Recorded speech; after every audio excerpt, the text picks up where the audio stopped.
शिवाय ओम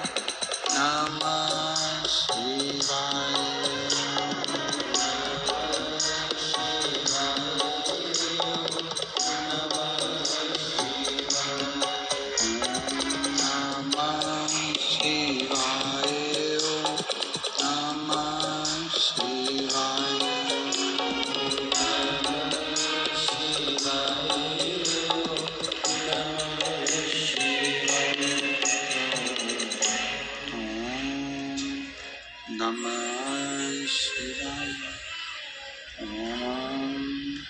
नमः शिवाय ओम नमः शिवाय ओम नमः शिवाय ओम नमः शिवाय। जिन्होंने पत्र भेजा, अगर कहीं बैठी हो में कहीं शिव महापुराण की कथा मिल जाए तो उसको सुनना चाहिए।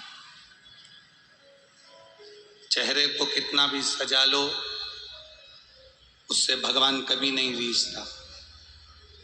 कितने भी वीआईपी ब्यूटी पार्लर में चले जाओ, उससे भगवान कभी नहीं रीझता। 2 घंटे तक धागे से ऐसा ऐसा करवा लो, उससे भी भगवान कभी नहीं रीझता। पूरे चेहरे पर भजन कौन कौन सी चीज पोत के ककड़ी रख के बैठ जाओ, उससे भी भगवान कभी नहीं रीझता। तुम्हारे चेहरे की सुंदरता से परमात्मा कभी नहीं रीझता। परमात्मा रीझता है तो मन की सुंदरता से रीझता है कि तुम्हारा हृदय कितना सुंदर है। तुम्हारा मन, तुम्हारा चित्त, तुम्हारी वृत्ति, तुम्हारा हृदय कितना सुंदर है, उस पर रीझता है। अब मालूम पड़े कि ये मन तो गलत जगह पर लगा हुआ है, ये मन तो गलत जगह पर पहुंचा हुआ है, ये मन गलत जगह पर जा रहा है, वेश्यावृत्ति में, जुए में, मांसाहार में, मदिरा पान में, गलत गलत संगत में ये मन पड़ा हुआ। निर्मल मन सो मोहि पावा, मोहि छल छिद्र कपट ना भावा। आपका हृदय जितना सुंदर होगा, आपका मन जितना सुंदर होगा, परमात्मा को मिलने में उतनी आसानी रहेगी। आज पूरी कौड़िया में इतनी भीड़ है, इतनी भीड़ है कि पंडालों में तो जाने दो, लोग अपना अपना चादर ला कर लगा कर बैठे हैं और पूरे वृक्ष, रोड, गाड़ियां, सबके आसपास में लोग भरे पड़े हुए हैं। अर्थात इनके मन में कहीं पवित्रता होगी, इनके मन में कहीं शुद्धता होगी, इनके मन में कहीं भगवान के चरणारविंद के प्रति निर्मलता होगी। इसलिए मेरे देवाधिदेव महादेव की इस कथा को कड़कड़ाती हुई धूप में भी श्रवण करने के लिए पधारे। दूसरे को देखकर ये सोचते हैं कि उसने इतना कमाया, उसके पास इतना धन आया, उसके पास इतना वैभव आया, उसके पास इतनी सत्ता है। पर हम ये नहीं देखते कि हमारे पास में अगर 2 रोटी का पैसा भी आया है ना, अगर हम घर में अगर 1 एकड़ जमीन में, 1 बीघा जमीन में जितना धान बोया है, अगर हमने अपने भीतर संतुष्टि कर ली कि मेरे 1 बीघा में, मेरे 2 बीघा में, मेरे 2 एकड़ में, 5 एकड़ में जितना मैंने धान बोया और मुझे भोलेनाथ ने जो धान दिया वो कम नहीं दिया, कीमत वाला धान दिया है, इसलिए मुझे संतुष्टि है कि बाबा मेरे साथ। कभी कभी ऐसा होता है कि हम अपने ऊपर दुख आने पर परमात्मा को छोड़ जाते हैं। एक पत्र आया है, उसमें किसी ने लिखा है, देखिए।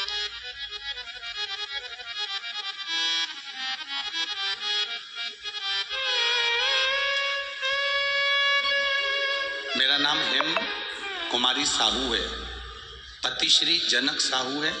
मैं दुर्ग जिला के सिकोला फाटा में रहने वाली हूँ। कहीं बैठी हो तो हाथ हिला सकती है। जिन्होंने पत्र भेजा है, अगर कहीं बैठी हो तो अपना हाथ हिला सकती है। मेरा नाम हेम कुमारी साहू है, पति श्री जनक साहू। मैं दुर्ग जिला के सिकोला भाटा में रहने वाली हूँ। गुरुदेव, कहीं बैठी हैं? अगर बैठी हो तो अपना हाथ हिला सकती हैं। गुरुदेव, एक लोटे जल का मैं क्या वर्णन करूं। मेरे यहाँ संतान का सुख नहीं था। पत्र को आप एलईडी पर पढ़ सकते हैं, आस्था चैनल पर पढ़ सकते हैं। मेरे यहाँ संतान का सुख नहीं था। 6 साल हो गए थे, कोई संतान नहीं थी। डॉक्टरों को दिखाया, फिर भी कुछ नहीं हुआ। फिर मेरी पड़ोस की आंटी ने मुझे शिव मंदिर जाकर एक लोटा जल शिव जी को चढ़ाने को कहा। साथ साथ में आपकी शिव महापुराण की कथा को आस्था चैनल पर सुनने को कहा। मैंने वही किया। एक दिन कथा सुनते हुए पशुपति व्रत के बारे में आपने बताया। मैंने करना प्रारंभ करा। सफेद आंकड़े की जड़ को पति और पत्नी को लाने को कहा। मैं उसको लेकर आई अपने पति के साथ। शिव जी पे से 21 बार घुमाकर तुम रुकेश्वर महादेव का नाम लेकर उस सफेद आंकड़े की जड़ को कमर में बांधने का कहा। नंदी के पास खड़े होकर शंकर के शिवलिंग को देखकर जड़ बांधने को कहा। मैंने वो जड़ बांधी और बाबा की कृपा से मेरा गर्भ ठहर गया। बाबा की कृपा से गर्भ ठहर गया। यह भोलेनाथ की कृपा थी जो मेरा गर्भ ठहरा। और गुरुदेव,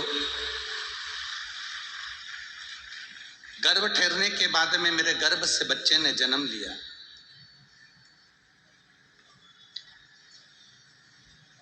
गर्भ ठहरने के बाद मेरे गर्भ से बच्चों ने जन्म लिया।